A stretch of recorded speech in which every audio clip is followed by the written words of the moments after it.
또 하나는 아까 뭐 언론 자유 얘기를 네. 여러 차례 하셨습니다만 기본적으로 지금 민주당 내에 소위 운동권 출신이랄까 이런 쪽에서는 검찰 개혁이 끝나면은 언론 개혁을 해야 한다 그런 이야기요. 지금 언론 개혁할 것도 없이 다 친문 언론인데 그나마 일부 뭐 좀 보수 언론들 그리고 유튜브에서 얘기하는 그런 언론들이 자기들 마음에 안 맞는 거예요. 그래가지고 지금 내놓은 게 정청래 의원 이런 사람들이 발의한 게 징벌적 손해배상 제도입니다. 징벌적. 그러니까 물론 언론에서 가짜 뉴스라든가 또 어떤 사적인 감정을 가지고 상대방에게 피해를 주기 위해서 보도를 한다면 거기에 대해서는 당연히 지금 뭐 형법이라든가 여러 관련 법에 의해서 제재를 가하면 되는 겁니다.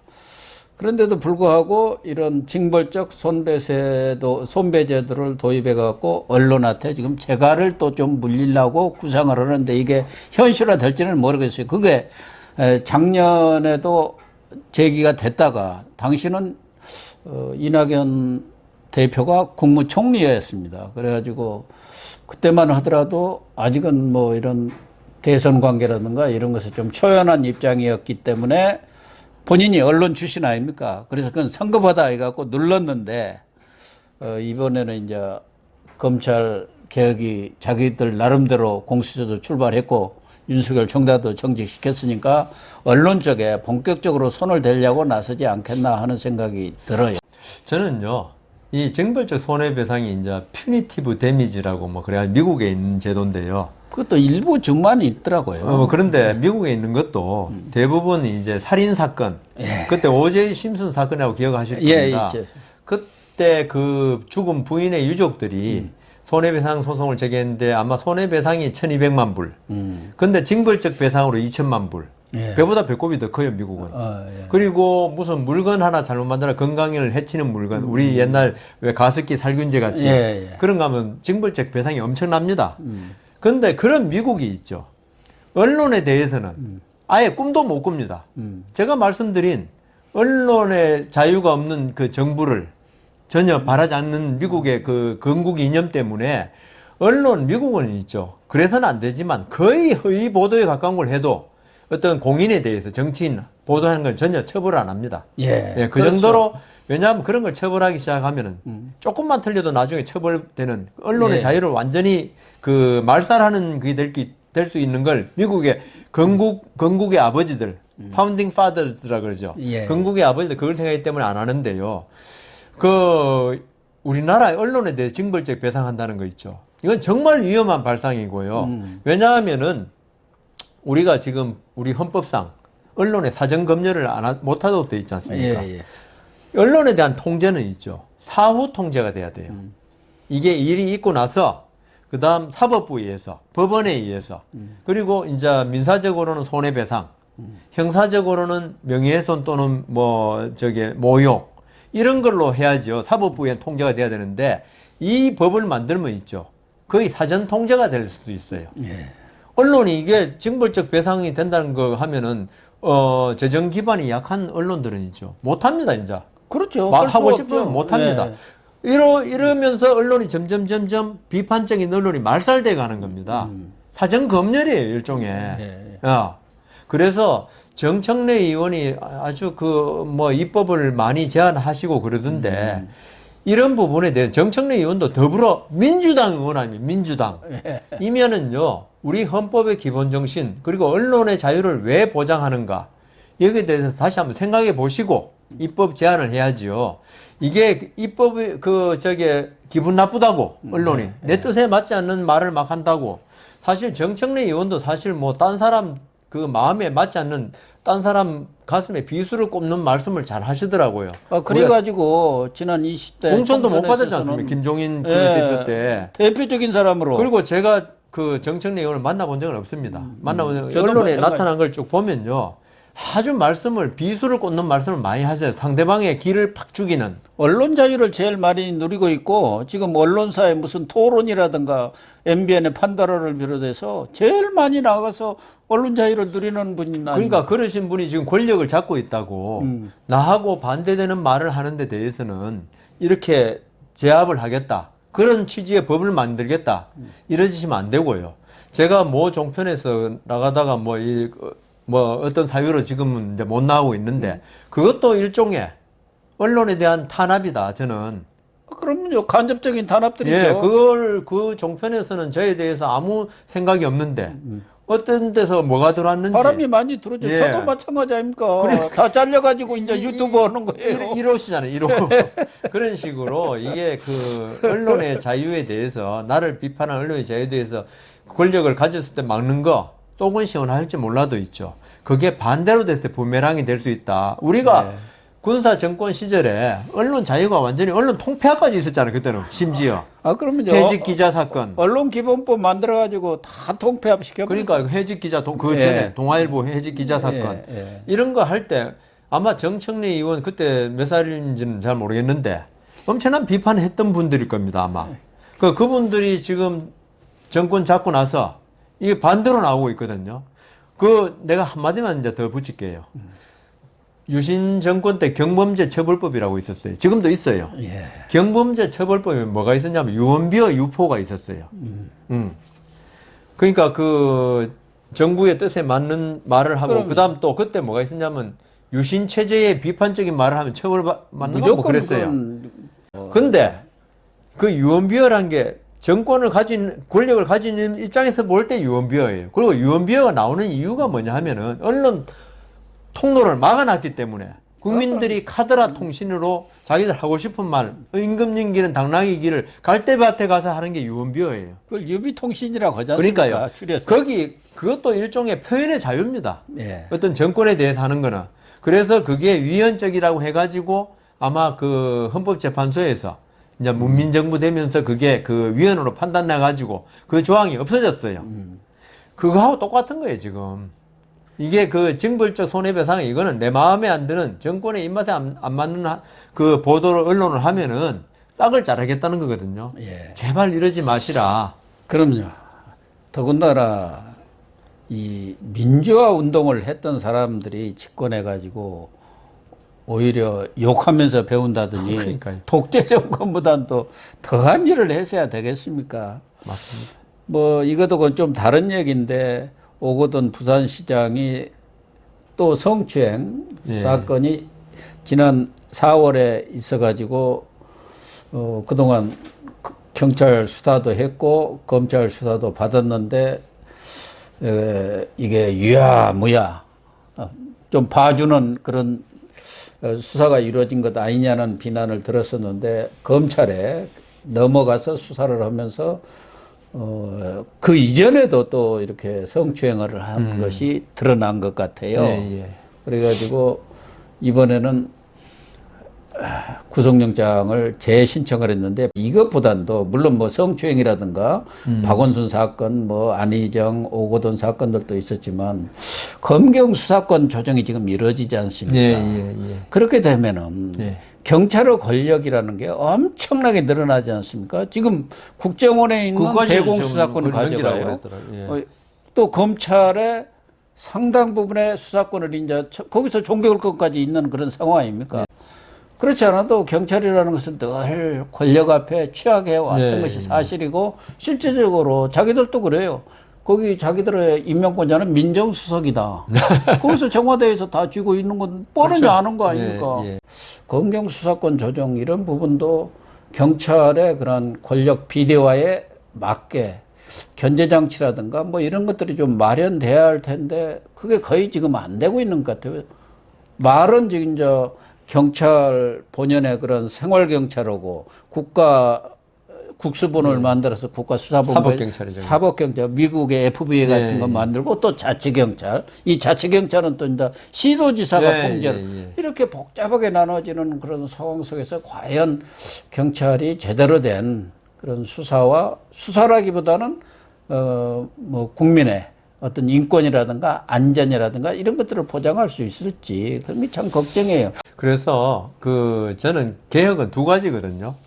어떤 정치권으로부터 그 독립, 그다음 국민들의 어떤 인권 보호, 두 가지 개혁이 다 같이 돼야 됩니다. 그런데 지금 정권은 있죠. 이 검찰이나 경찰 개혁에 있어서 인권 보호에는 관심이 없어요. 국민들이 수사받을 때 어떻게 인권을 침해 안 받고 그 안정된 상태에서 받느냐 관심이 없어요. 오로지 지금 관심 있는 게 권력 나눠먹기. 그러니까 검찰의 조사권, 그다음 국정원의 그 대공 그 수사권 이런 걸 갖다가 경찰에 넘겨주는 거. 물론 그것도 일종의 개혁이라고 하면 개혁이 될 수 있겠지만 더 시급한 거는 제가 판사 때는 몰랐지만 변호사를 하면서 경찰 입회에도 참석해보고 검찰 입회에도 참석해봤지만 아직도 우리 국민들이 엄청나게 시달리면서 조사를 받아요. 더군다나 경찰은 정말 믿기가 어려워요. 그러니까 뭐 그 중에 이제 훌륭한 경찰도 있고 훌륭한 검사도 있지만 그 사람들이 왜 문제가 되냐면 있죠. 권력을 가졌단 말입니다. 지금 대통령이 가진 권력하고 질이 뭐 현저히 다른 거지만 그렇죠. 이 조사받는 일반 시민한테는 있죠. 경찰, 검찰의 권력이란 거 진짜 이거는 대통령 권력보다 더 셉니다. 오히려 대통령이야 자기한테 그렇죠. 일반 국민한테는 권력도 없어요. 근데 이 사람들한테 잘못 걸려놓으면 아주 그냥 거덜이 나잖아요. 그래서 제가 그 경찰 조사를 받을 때 입회를 할 때 인권이 많이 침해되는 경우를 내 눈으로 보면서도 너무 많이 보셨을 거예요. 보면서도 말을 못해요. 왜냐하면 그렇게 하면 더 가혹하게 우리 그래, 의뢰인을 다루지 않을까. 저는 우리 의뢰인을 위해서 선임된 사람이지 제가 수사관은 아니잖아요. 그래서 하는데 지금 그 검경 수사권 조정 다 좋아요. 저는 뭐 할 수가 안 할 수 있고 그렇지만 이 정권이 왜 이 그 검경 수사권 조정에 목을 매냐?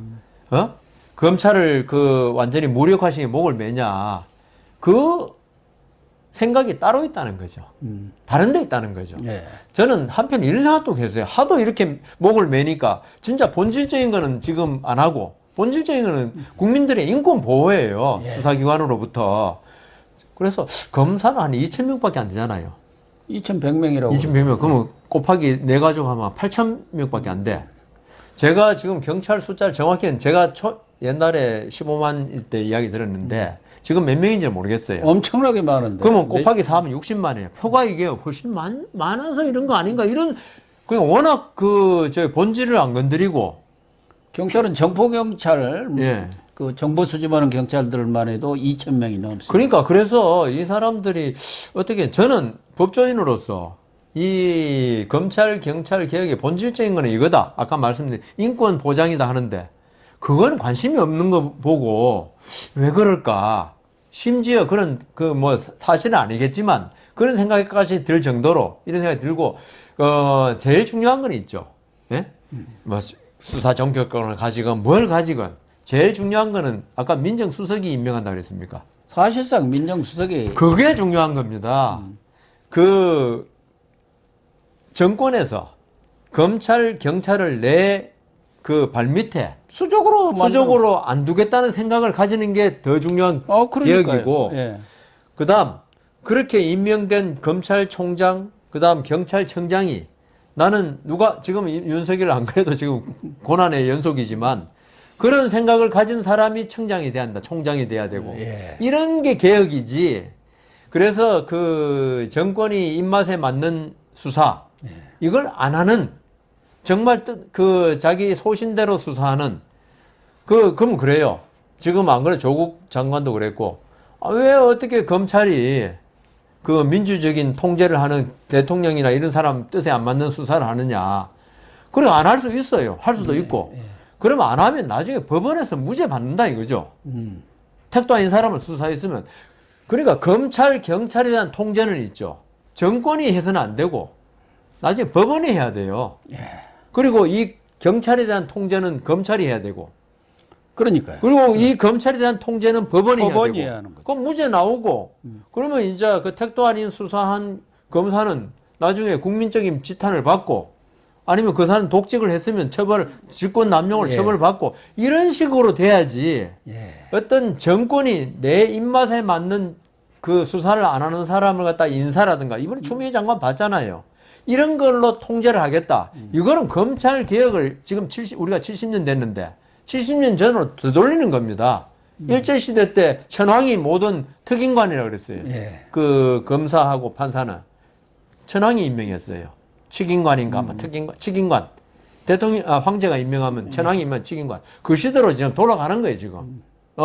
그러니까 지금 이 정권 잡은 사람들이 검경수사권, 조정, 뭐 국정원 이걸로 있죠. 우리가 개혁했네, 만에 이런 소리 하면 안 됩니다. 그래서 저는 말씀 계셨지만은 좀 의구심이 드는 게 이 정권이 국민의 어떤 안전이라든가 인권을 보장하는 차원에서 권력기관을 개혁하는 게 아니라 이해찬이가 얘기한 대로 20년 또는 50년 장기 집권을 해야 말하자면 이 사회를 완전히 자기들이 생각하는 것처럼 개조를 한다는 거예요. 개조하려고 그래요.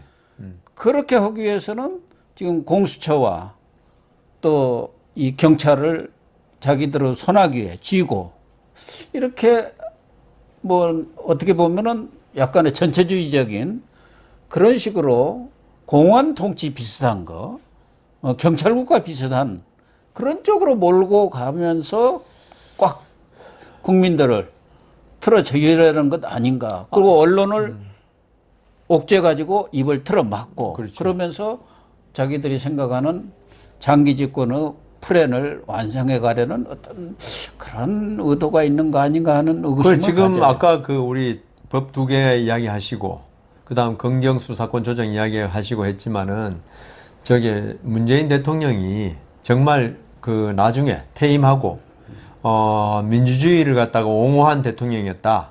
그런 소리 들으려면요. 지금까지 이 어떻게 보면 뭐 본인들은 아니라 그랬지만 반민주적인 입법, 그다음 개혁이라는 미명하에 여러 가지 조치들 이거 정상으로 되돌려 놔야 됩니다. 그리고 우리 국민들이 민주주의 그리고 국가의 감시 없이 좀 자기 할 말하고 자유롭게 사는 세상 만들어 주셔야 됩니다. 그렇지 않고서 우리가 추구하는 세상을 만들기 위해서 언론 자유도 제한하겠고 그다음 수사권도 이렇게 어떤 통제를 하겠고 이거 한다고 해서 있죠. 우리 문재인 대통령이 민주적인 대통령이었다고 그러지 않습니다. 약간의 그런 걸 못 해가지고 그런 부분에서 무능했다 할지라도 무능한 대통령 소리를 들을지라도 국민들이 안심하고 어떤 누구한테 감시받지 않고 그 어떤 권력에 의해서 그 핍박받지 않는 그런 사회를 만들어줘야지. 그걸 진짜 우리가 훌륭한 대통령이라 그러는 거지. 그래서 저는 아까 정청래 의원 이야기 나왔지만 대통령이 결단입니다. 네. 대통령께서 이 더불어민주당이 뭐 충성 경쟁인지 뭔지 모르겠지만 정청래 의원은 법조인 아니지 않습니까? 대통령 우리 법조인입니다. 법조인 출신이면요. 어떤 이런 지금 정청래 의원이라든가 5.18 민주화 특별법이라든가 이런 남북 전단 경협법이라든가 여기에 대해서 대통령께서 법조인답게 최고의 참모들 옆에 있지 않습니까? 네. 법조인들 불러가지고 이게 과연 우리가 추구하는 민주주의 이상에 맞고 법치주의에 맞는 법이냐를 한번 검토를 다시 시켜서 좀 우리나라를 정상적인 민주주의 국가, 정상적인 법치주의 국가로 만들어 주셨으면 저는 문재인 대통령을 정말 존경하게 될 것입니다. 네, 뭐 여상훈 변호사님의 말씀에 저도 100% 공감을 합니다. 네, 시청자 여러분, 오늘 또 여상훈 변호사님 나오셔가지고 윤석열 총장 소송과 관련한 여러 가지 궁금증들을 소상하게 설명을 해 주셨습니다. 또 아울러서 지금 우리 국민들의 기본권 침해가 여러 곳에서 이루어지고 있는데 이런 부분에 대해서도 정말 민주당뿐만 아니라 정부 당국자들도 좀 귀담아 들을 만한 말씀을 해 주셨습니다. 다음 주에 또 여상훈 변호사님 모시고 계속 말씀을 나누도록 하겠습니다. 오늘 방송 마치도록 하겠습니다. 시청해 주셔서 감사합니다.